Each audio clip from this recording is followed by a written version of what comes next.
Grace tabernacle apostolic search உள்ளான மனிதன் புதிய நாளுக்குள் அனுதின தியானம். திங்கட்கிழமை ஆடி மாதம் 1ஆம் திகதி 2024ஆம் ஆண்டு. இன்றைய தியான தலைப்பு உன்னொளி வந்தது. இன்றைய தியான வசனம் ஏசாயா 60ஆம் அதிகாரம் 1ஆம் வசனம். எழும்பி பிரகாசி, உன்னொளி வந்தது, கர்த்தருடைய மகிமை உன்மேல் உதித்தது. தியானம்.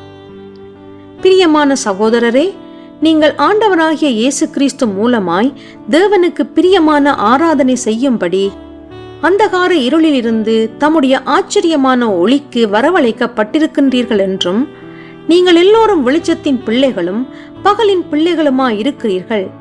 நாம் இரவுக்கும் இருளுக்கும் உள்ளானவர்கள் அல்லவே என்று பரிசுத்த வேதாகமம் தேவனுடைய பிள்ளைகளாகிய நம்மை குறித்து கூறுகின்றதை காணலாம். பகலின் பிள்ளைகள் வெளிச்சத்திலே நடப்பதினாலே அவர்கள் தெளிந்த புத்தி உள்ளவர்களாக இருந்து இந்த உலகத்தின் மாயையான வழிகளிலே சிக்கொண்டு இடறி விழாமல் இருக்கின்றார்கள்.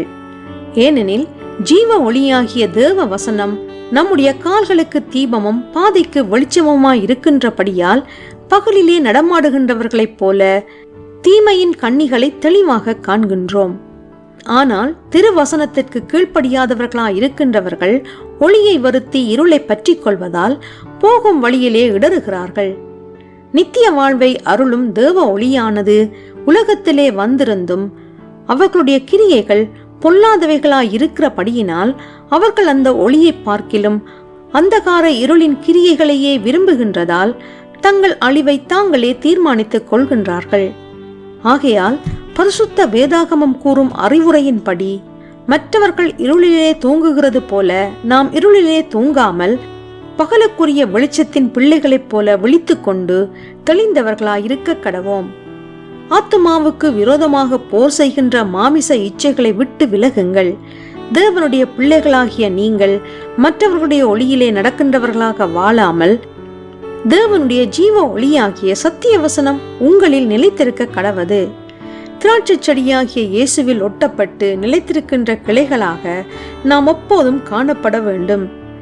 அந்த இணைப்பானது வேறொருவர் வழியாக உண்டாகுவதில்லை. நாம் இயேசுவோடு சேர்ந்திருப்பதற்கு இன்னும் ஒரு மத்தியஸ்தர் தேவையில்லை. நாம் ஒவ்வொருவரும் இந்த உலகத்திற்கு ஒளி வீசும் சுடர்களாக நியமிக்கப்பட்டிருக்கின்றோம். ஜெபம் செய்வோம். ரட்சிப்படைவதற்கென்று என்னை நியமித்த தேவனே, நான் இருளிலே நடவாமல் நான் ஜீவ ஒளியிலே நடக்கும்படிக்கு உம்முடைய திருவசனத்திலே நிலைத்திருக்க எனக்கு உணர்வுள்ள இருதயத்தை தந்தருள்வீராக. இரட்சகர் இயேசு வழியாக ஜெபிக்கின்றேன். ஆமேன். மாலை வாசகம் 1 பேதுரு 2ஆம் அதிகாரம் 9ஆம் வசனம்.